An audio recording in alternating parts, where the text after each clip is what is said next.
Imagine trying to map, like the expanding universe, or the gravitational hubs of galaxies, or even the physics of black holes. Right. But imagine doing it without a single telescope. I mean, without a microchip, without a particle accelerator smashing atoms under the Swiss Alps. None of that. Yeah, without any of the massive multi-billion-dollar machines humanity currently relies on to look outward, into the freezing darkness of deep space. Exactly. But thousands of years ago, a group of thinkers did exactly that. They mapped the architecture of the cosmos. But they did it by simply closing their eyes, sitting in absolute silence, and looking inward at the human body. It's incredible. And, when we encounter ancient texts, the modern bias is to just assume we're reading primitive mythology, right? Like, for sure, we just dismiss it. Right, because we assume that to understand the macrocosm, like the unimaginably huge stuff, you need tools that extend our physical senses far beyond the earth. But when you actually decode the underlying frameworks these ancient thinkers left behind, you find this structural logic that mirrors modern astrophysics and, honestly, quantum mechanics in ways that challenge our entire understanding of how knowledge is even acquired. It really does. So today, for our deep dive, we are opening up a fascinating stack of ancient Indian texts. We're looking at the Manusmriti, specifically that's first chapter detailing cosmic creation. Yes. Along with the Rig Veda, the Puranas, and the Upanishads. And our goal here is to see how these ancient minds synthesize biology, philosophy, and cosmology into like a single unified theory. Which is a huge undertaking. So we have to establish our operational parameters for this analysis immediately. Right. We are not treating these ancient sources as literal geography, nor are we viewing them through the lens of religious dogma. Yeah, that's really important to clarify for you listening right now. Consider this our vital disclaimer. Exactly. These sources contain deeply historical, theological, and philosophical viewpoints, but we're taking a completely impartial, neutral stance on this deep dive. Absolutely. We are neither endorsing nor rejecting any religious concepts here. Our fascination lies entirely in the sheer scale of the ideas, the complex mathematics, and frankly, the profound metaphors contained within the original source material. We're basically just unpacking the structural logic they use to attempt to answer the biggest questions of existence. Right. So let's begin at the absolute 0 point, the literal start of creation. Okay, yeah. So if we open the Manusmriti, chapter 1, verse 5 describes the state of the universe before the universe even existed. Which is a crazy concept to even try to put into words. It is. It paints a picture of this unrecognizable void using the specific term tamabhutam. Tamabhutam. Okay. Right. And this describes a state that is entirely imperceptible to the senses, like devoid of any identifying marks, features, or movement.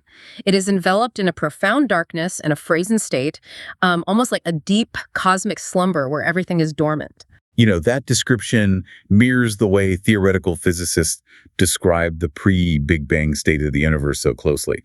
Or I guess, conversely, the ultimate heat death of the cosmos. Yeah, it works on both ends of the timeline. Right, because in modern physics, before the rapid expansion of the Big Bang, or after all the stars burn out trillions of years from now, you have a state of pure dark potential. There's no matter as we understand it. No light photons traveling through space and no movement. Right. The laws of physics don't even have a stage on which to operate yet. Exactly. And into this incomprehensible frozen void, the text introduces a concept called Swayambhu, which roughly translates to the self-existent or the unmanifested. It represents the formless cosmic soul or ultimate reality that wasn't created by anything else. It just simply is. Wow. And according to the Manusmriti, the Swayambhu begins the process of creation by first generating water. But and I want to jump in here, not literal water, right? We aren't talking about oceans of H2O floating in a dark void. No, not at all. In the context of ancient cosmology, water symbolizes the primordial fluid. It's the raw, undifferentiated quantum soup out of which structure can eventually emerge. Got it. Like a medium. Yes, it acts as the medium of potential. And once Swayambhu generates this primordial medium, it places a single seed into it. A single seed dropped into the cosmic soup. And the text says that seed transforms into the Hiranyagarbha. Yes. The golden egg, or the cosmic egg, described as glowing with the brilliance of 1,000 suns. The parallel to the singularity right before the Big Bang is staggering. It really is. You have a glowing, infinitely dense point containing the potential for all future matter in space. But the sources contain a fascinating mechanical detail here. Inside this golden egg, the creator figure, Brahma, emerges spontaneously. But he doesn't immediately start forging planets and stars. Right, he doesn't just get to work. No. He sits inside this incredibly dense glowing egg for an entire divine year in pure meditative focus. And only after that sustained concentration does he split the egg in two. And the mechanics of that split are what dictate the fundamental architecture of their universe. How so? Well, the upper half of the split egg becomes the heavens, or space. The lower half becomes the earth, or the physical realm of dense matter. And the space in between becomes the atmosphere, the intermediary zone. Okay, yeah. Through this action, the directions and the boundaries of the primordial fluid are finally established. I picture this not as a literal shell breaking, like a chicken egg, but as a metaphor for cosmic inflation. Oh, that's a great way to look at it. Right. You have a singularity, the egg. You have an influx of immense energy represented by Brahma's prolonged meditation. Yeah. And then the split occurs. Space and matter separate. The universe inflates rapidly. Yes. The heavens and the earth, in this context, represent the separation of pure energy from dense matter, with an expanding spatial atmosphere wedged between them, literally driving them apart. Exactly. They are articulating a transition from a unified singularity into a dualistic, expanding spatial reality. But mapping space is really only one half of the equation. Right. To truly map a universe, you have to account for the other fundamental dimension. Time. Yes, time. And this is where I initially found myself pushing back against the text when I was reviewing the sources for this deep dive. Oh, really? Yeah, I kept thinking, how does an ancient agrarian society whose daily lives revolved around planting wheat by the cycles of the moon and the changing of the seasons conceptualize deep time? Right, because human history is so brief. Exactly. We span a few thousand years. We are a microscopic blink compared to the billions of years of cosmic time. It's a scale that actively breaks the human brain. So I wondered, did these ancient texts actually grasp that scale, or is this just, poetic exaggeration? Well, I can tell you, they didn't just grasp the scale. They calculated it with a mathematical precision that really forces us to reconsider the limits of human intuition. Actually, show me the math. The Manusmriti lays out a very complex system of time dilation. They understood intuitively that time is relative. It does not move at the same speed for a brief human life as it does for the massive cosmic forces governing the universe. All right, let's ground this math because I know the sheer number of zeros involved gets dizzying. How did they calculate this time dilation? Okay, so they started with the observation of solar mechanics and scaled it upward. According to the text, one single human year is equal to just one day and night for the devas. The divine beings. Right. So they observed that for 6 months, the sun appears to move northward, a period they called Uttarayana. And for the other 6 months, it moves southward, Dakshinayana. So if all news so far. They assigned the 6 months of northern movement as the daytime for the cosmic administrators and the 6 months of southern movement as their nighttime. Oh, I see. So using the ancient Vedic calendar of 12 30-day months, a full human year of 360 days equals one complete 24-hour cycle for the gods. Wow. So 360 human years equals one single divine year. Yeah. If you're listening and trying to do the math in your head, that means an entire human lifespan of, say, 80 years is just a few hours to the cosmic forces. Exactly. But the texts go much, much further than that. They introduce these massive epochs of time called the yugas. Right. The yugas. Break those down for us. Sure. So there are 4 yugas in a cycle, each with a specific duration that includes a dawn and a dusk period. The Krita or Sapya Yuga lasts 4,800 divine years. Yeah. The Trita Yuga is 3,600. The Dwapara Yuga is 2,400. And the Kali Yuga is 1,200 divine years. When you sum those figures, you get exactly 12,000 divine years. Right. And this complete cycle of 4 ages is called a Chatur Yuga or a Maha Yuga. But we have to convert those divine years back into human years to actually grasp the scale here. All right, let's do the conversion. Okay, so if we take those 12,000 divine years and multiply them by the 360 human years that make up a single divine year, we get 4,320,000 human years. Correct. One single cycle of the 4 yugas takes over 4.3 million years. I mean, that timescale alone dwarfs the existence of our genus, Homo, walking the earth. It really does. And yet we are still microscopic compared to the true cosmic scale they envisioned. Wait, it gets bigger. Oh, much bigger. Mm-hmm. The text states that 1,000 of these Chatur Yugas equals just one single daytime period for Brahma, the creator. You're kidding. No. And this daytime period is called a kalpa. Okay, so multiplying 4,320,000 human years by 1,000 gives us 4.32 billion human years. Yes. Over 4 billion years for just the daylight hours of the Creator. And the night is equally long, meaning a full 24-hour cycle for Brahma is 8.64 billion human years. That is just, it's hard to wrap my head around. Right, and during the day, the universe is active, expanding, teeming with life. During his night, the universe retracts and rests in a cosmic dissolution known as pralaya. What is genuinely profound here is the comparison to modern science.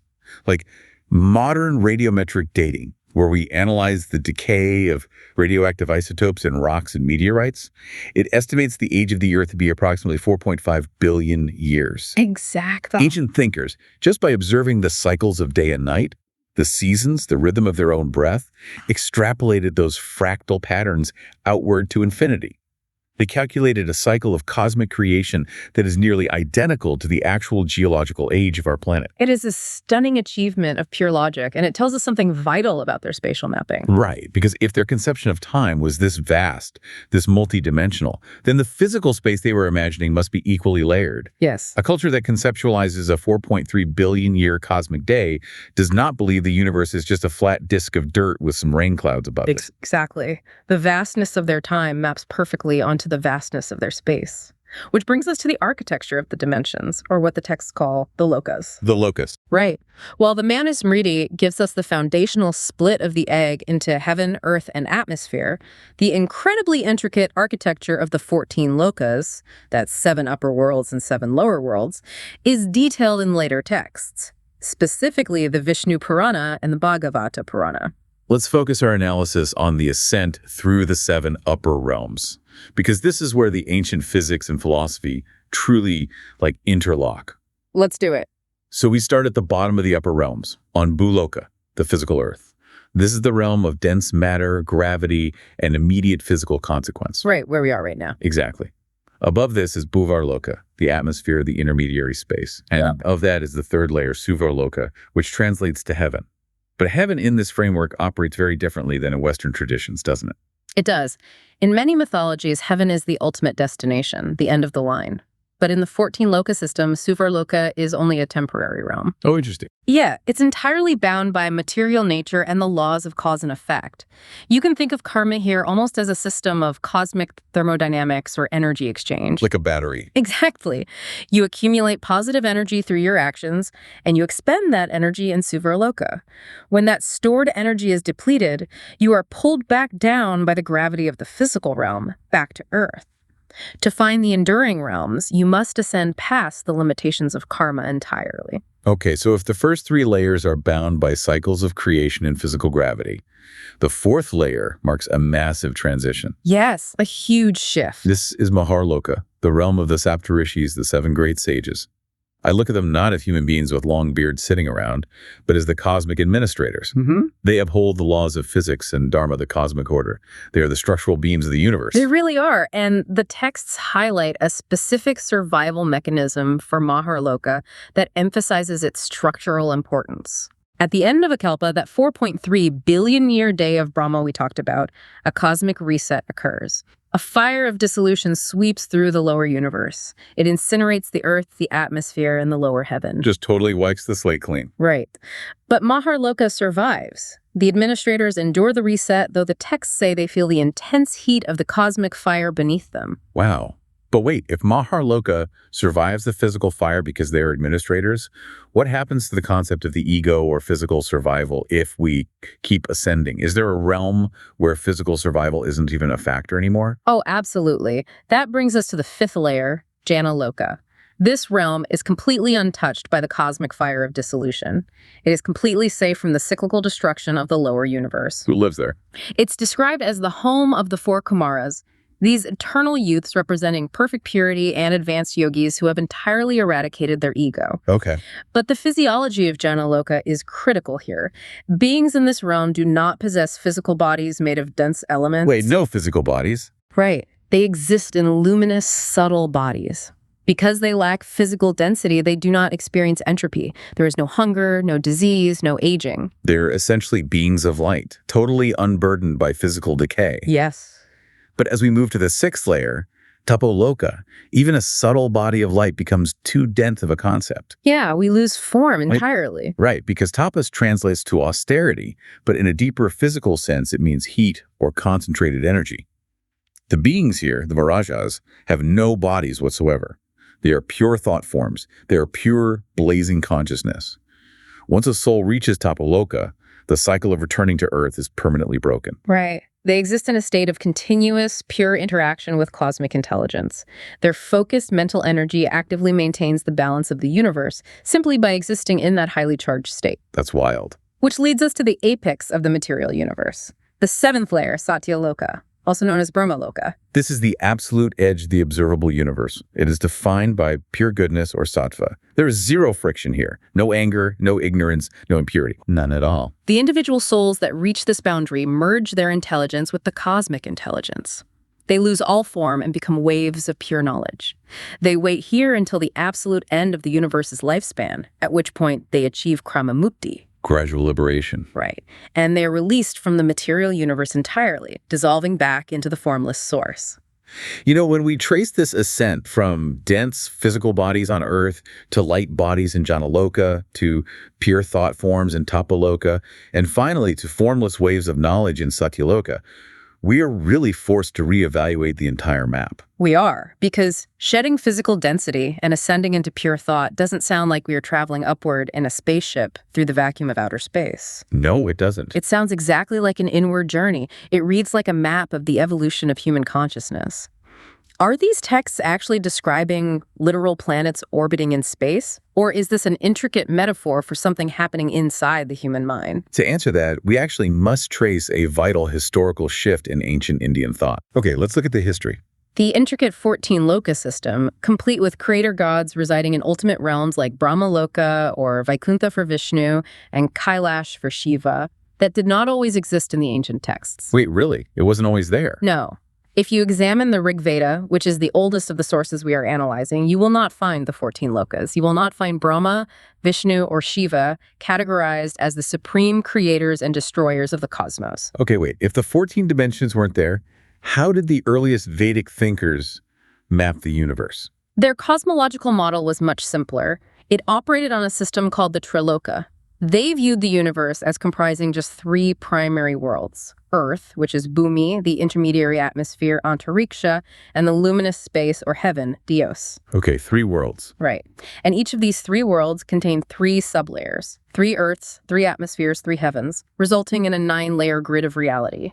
There were no literal planets of pure thought or cosmic fire. But the evolution from a 9-layer grid to a highly specific 14-dimensional roadmap governed by personified creator gods, I mean, that represents a massive leap in how human beings process abstract information. How did that transition happen? The shift lies in the linguistic and philosophical evolution between two words: Okay. Brahman and Brahma. In the earliest Vedic period, there was only Brahman. It was an entirely abstract concept. It was formless, genderless, infinite cosmic consciousness. Right. It was not a person or an entity you could pray to. It was the underlying fabric of reality itself. It was the fundamental, unmanifested knowledge of the universe. You know, it functions exactly like the concept of quantum fields or dark energy in modern physics. Oh, absolutely. A quantum field doesn't have a face, an ego, or an agenda. It simply exists as the fundamental mechanics of the universe. But as human society grew more complex, and philosophy needed to be communicated to the broader masses during the era of the Upanishads and the Puranas, a translation problem emerged. You cannot easily teach an abstract mathematical concept to a farmer or a merchant. You cannot build a temple to a formless infinite void. You can't. And so the philosophy adapted to become accessible. The formless cosmic intelligence of Brahman was personified. It was given a face, a name, and a specific function. It became Brahma, the creator god. Wow. The abstract principle of the universe was translated into a relatable entity. And once you invent a personified creator god, human logic dictates that this god requires a location, residence. Right. If the universe has a CEO, that CEO needs a corner office. Exactly. So the ancient writers constructed Brahmaloka. They took the profound, formless states of human consciousness achieved through deep meditation and mapped them outward, creating these literal-sounding dimensions so people could grasp complex quantum concepts through narrative and story. The mythological layers are essentially user interfaces. They were designed to help the human mind interact with the underlying code of the universe. Okay, let's strip away the mythological user interface for a second and look at the code using a modern physics analogy. Let's do it. Let's look at the sixth layer, Kapaloka, the realm of pure spiritual fire.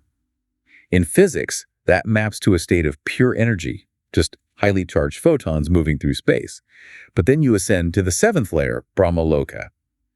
This isn't just pure energy anymore. This is the quantum potential field. How so? Walk us through the mechanics of that comparison. Well, in quantum mechanics, before a wave function collapses, there are no actual physical particles in a definite location. Think of a spinning coin. Okay, a spinning coin. While it's spinning on the table, it isn't heads and it isn't tails. It is a blur of probability. It was pure potential. That blur is the quantum field. There is no physical matter yet, only the information or the potential for a particle to exist, waiting for an interaction to force it into reality. Right, observation collapses the wave. Yes. So in this framework, Brahma isn't a bearded man molding planets out of clay. Brahma is the raw information of the universe. He is the blueprint. And, the sources confirm this exact mechanism through the figure of Saraswati. The goddess of knowledge. Right, the goddess of knowledge and speech who resides with Brahma and Satyaloka. If Brahma is merely the unmanifested blueprint, the raw data field, what is Saraswati's function? The texts are remarkably precise. She is not a physical companion. Saraswati represents the very first cosmic vibration, the primordial frequency, often symbolized as the sound OM. Wait, so she is the force that collapses the wave function? Precisely in this metaphorical sense, yes. Wow. If Brahma is the raw potential energy, the underlying thought that says, I am one, let me become many, then Saraswati is the kinetic energy. She is the frequency, the acoustic vibration, the speech that takes that raw data and forces it into a definite shape, name, and physical form. She is the mechanism of manifestation. Brahma is the spinning coin of pure potential, and Saraswati is the hand that slaps the coin down onto the table, forcing it to be heads or tails. I love that analogy, yes. She prints the data into matter. If we understand that the gods and the cosmic realms are actually brilliant narrative-driven metaphors for quantum fields, frequencies, and the evolution of consciousness, it leads to a mind-bending realization. These ancient thinkers weren't staring up at the night sky, guessing about the stars. They were looking somewhere else entirely. They were looking inward, guided by a core philosophical axiom that governed all ancient Indian science, medicine, and spirituality. In Sanskrit, the principle is Yat Pindat Tat Brahmande. Yat Pindat Brahmande. Right. It translates to whatever is in the microcosm is in the macrocosm, or simply as within, so without. The ancient seers operated on the premise that the human body, the Pinda, is a perfect microscopic replica of the entire universe, the Brahmanda. They mapped the cosmos by mapping their own anatomy. This is where all the disparate pieces of the cosmology suddenly snap together into a unified theory for me. If the universe is perfectly mirrored inside our biology, then those 14 lokas, those vast cosmic dimensions, aren't millions of light years away. They are inside our nervous system. Yes. The sources draw a direct, incredibly detailed parallel between the 7 upper lokas and the 7 chakras in the human body. The internal map is structurally identical to the cosmic map. It's fascinating. Let's trace it. Okay, let's walk up the ladder. Earth, Bhuloka, the realm of dense physical matter and immediate survival, corresponds directly to the root chakra, the Muladhara, located at the base of the spine. It is our physical foundation. Right. As you move up the spine, the atmosphere Bhuvarloka and heaven Suvarloka correspond to the sacral and solar plexus chakras. These are the biological realms governing fluid processing, emotion, and metabolic fire. And ascending further, we hit Maharloka, the realm of the Saptarishis, the cosmic administrators who keep the universe balanced and survive the cosmic reset. In the human body, this maps perfectly to the heart chakra, the Anahata. It does. The heart is the ultimate physiological administrator. It pumps blood, distributing oxygen, keeping the upper and lower halves of the body connected and functioning. It sustains the physical structure. Continuing the ascent, Janaloka and Tapoloka, the cosmic realms of the pure yogis and formless thought energy map to the throat and third eye chakras. This is where dense physical needs are left behind, and the biology focuses on pure communication, intuition, and highly focused mental processing. And finally, Satyaloka, Brahma's realm, the edge of the expanding universe. This maps directly to the crown chakra at the top of the head, the Sahasrara. the 1,000-petaled lotus where all individual neurological energy unifies. They weren't mapping a solar system at all. They were mapping the human central nervous system. They mapped the physical structure, sure, but they also mapped the psychological architecture. How so? Consider the four Kumaras, the eternal youths residing in Janaloka, completely untouched by the cosmic fire of dissolution. The texts connect these four cosmic entities directly to the four states of the human mind. Okay, wait, how do those four states break down? The first state is the waking state. That's where the mind interacts directly with dense physical reality. The second is the dreaming state. That's where the mind interacts with energy and internal potential, much like the quantum field, unconstrained by physical physics. Right, anything can happen in a dream. Exactly. The third is the state of deep sleep, the causal seed state where all thoughts are dormant, but the potential for waking remains, mirroring the Tamaputam void before creation. And what is the fourth state? The fourth state is called Turiya. It is pure, unadulterated consciousness.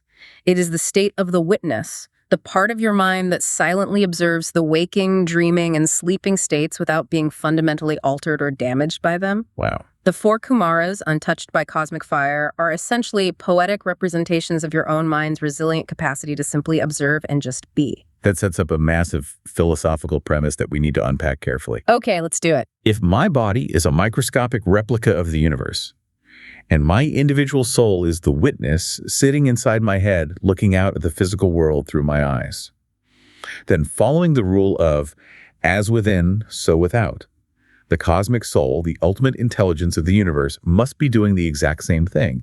The cosmic soul must be witnessing the universe. This is where the ancient texts deliver their ultimate philosophical revelation. It's rooted in a concept called Advaita Vedanta, or non-dualism. Okay, non-dualism. Right, your logic makes perfect sense for a human being.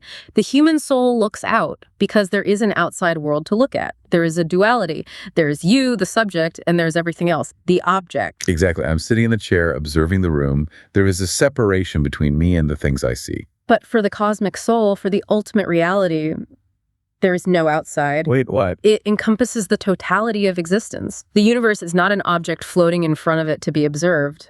The cosmic soul is the universe. Therefore, it does not look at the universe in the way you look at a tree. It can only experience itself. You know, I can visualize this using a theater analogy. Oh, let's hear it. When we go to a play, we sit in the audience and watch the actors.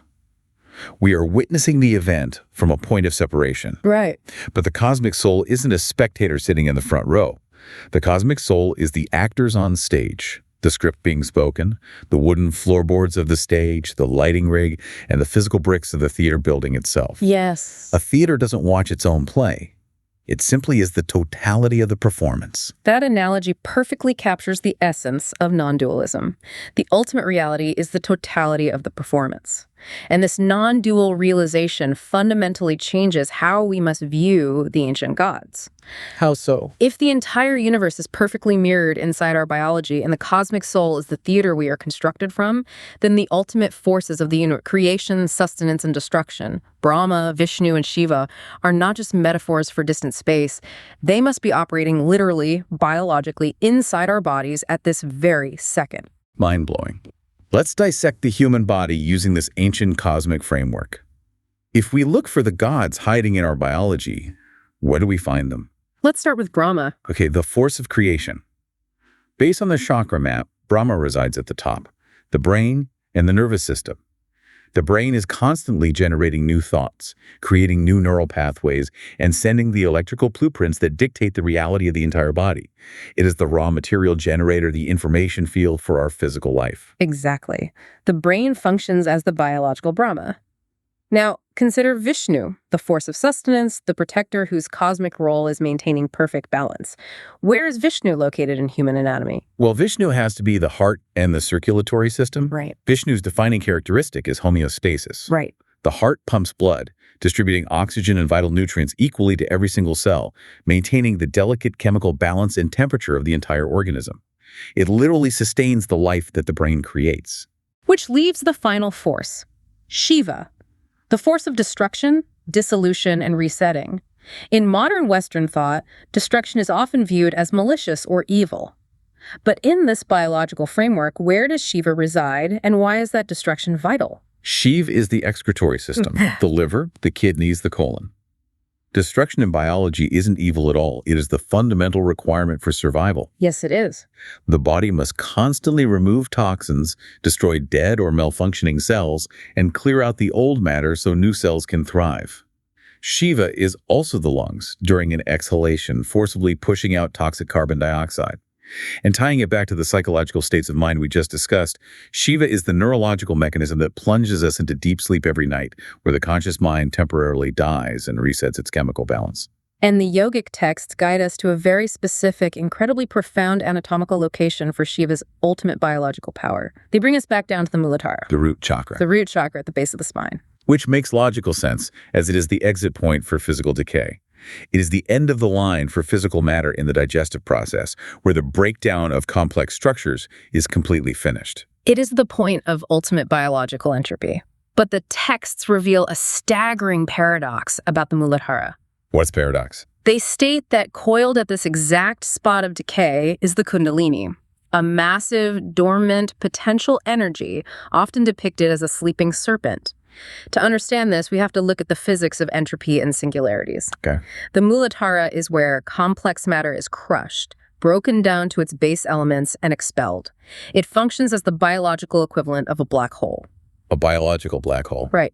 But at the exact same anatomical location lies the reproductive organs, the seed of entirely new life, the highest concentration of potential energy in the body. Wait, in theoretical physics, some models suggest that a black hole, which crushes matter into an infinitely dense singularity, might have an opposite side, a white hole that spews matter outward, potentially sparking a new universe. Yes. The ancient Indians located the human body's point of maximum entropy, the incinerator of dead matter, and realized it was biologically fused with the singularity that births new life. Total destruction and total creation occupying the exact same point in physical space. It is a breathtaking synthesis of biology, entropy, and cosmology. And if we take this intricate biological map and scale it all the way back up to the macrocosm of modern astrophysics, the parallels provide what is essentially an ancient theory of everything. Okay, let's scale the biology back up to the cosmos. Right. We started with Brahmaloka, or Mahat, the realm of the cosmic intellect, which we map to the brain.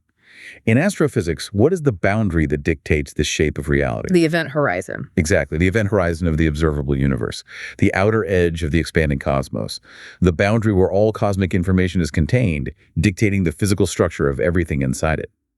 The event horizon is the cosmic brain. Then we have Vaikuntha, Vishnu's realm of sustenance, which we map to the heart. In the architecture of the universe, what mechanism acts as the cosmic heart, sustaining the balance of galaxies? Modern astronomy has identified a massive, mysterious gravitational anomaly known as the Great Attractor. Yes, the Great Attractor. It is an unseen gravitational hub located at the center of our region of the cosmos. Its gravitational pull is so immense that it is actively pulling thousands of galaxies, including our own Milky Way, toward it. It's pulling everything. It functions exactly like a cosmic circulatory system, exerting the exact amount of gravitational tension needed to hold the structure of the local universe together, so the galaxies don't simply rip apart and fly into the void of space. Yeah. The Great Attractor is the ultimate cosmic sustainer. Which brings us to the final cosmological parallel, Kailash, Shiva's realm. The point of destruction and dissolution, which we mapped to the biological black hole of the root chakra. The Puranas explicitly describe Mount Kailash as being covered in eternal ice. It is an environment that is absolutely freezing, silent, and immobile. Why would an ancient text describe the ultimate point of cosmic destruction not as a blazing fire, but as a frozen wasteland? Because they intuitively deduce the physics of a black hole. Exactly. At the center of a black hole, at the singularity, gravity becomes so intensely powerful that the fabric of space-time stretches to infinity. Time itself freezes from the perspective of an outside observer. All kinetic movement stops. Because there is no atomic movement, the temperature effectively hits absolute zero. It is the ultimate cosmic silence. It's freezing. The ancient thinkers realized that ultimate destruction isn't a fiery explosion, it is a frozen, silent void where time itself dies. Which brings us beautifully, perfectly full circle back to the very first source we analyzed today, the Manusmriti, chapter 1, verse 5. Tamobhutam, the unrecognizable, completely frozen, dark state. Thousands of years ago, sitting in the forests of ancient India, they were describing the mechanics of a singularity. They deduced the entire architecture of the cosmos, from the expanding event horizon containing the data of the universe, to the gravitational hubs sustaining the dance of galaxies, to the frozen temporal death at the heart of a black hole. Unbelievable. And they accomplished this not by inventing machines to look outward, but by sitting in absolute silence, observing the entropy of their own digestion, the rhythm of their heartbeat, and the flow of their nervous system. They found the universe by mapping themselves, understanding that the physics governing the stars are the exact same physics governing the cells in human blood. Wow. We have covered a massive expanse of intellectual history today.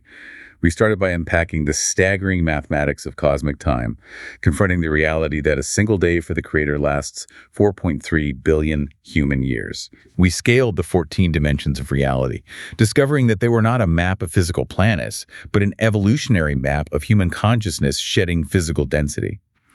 We traced the historical shift from formless quantum energy to personified cosmic frequencies. And finally, we found the mechanics of black holes and event horizons hidden right inside human anatomy. And, the ultimate realization here is profoundly empowering. For you listening to this, you are not just a tiny, insignificant speck floating around inside a massive, indifferent universe. Not at all. The universe is literally acting out its grand, multi-billion-year drama of creation, sustenance, and destruction inside your veins, your organs, and your neurons every single second of your life. There is no separation between the cosmos and your physical form. Knowing that completely alters how you look at yourself in the mirror, which leaves a final, lingering thought to ponder long after you finish listening to this deep dive.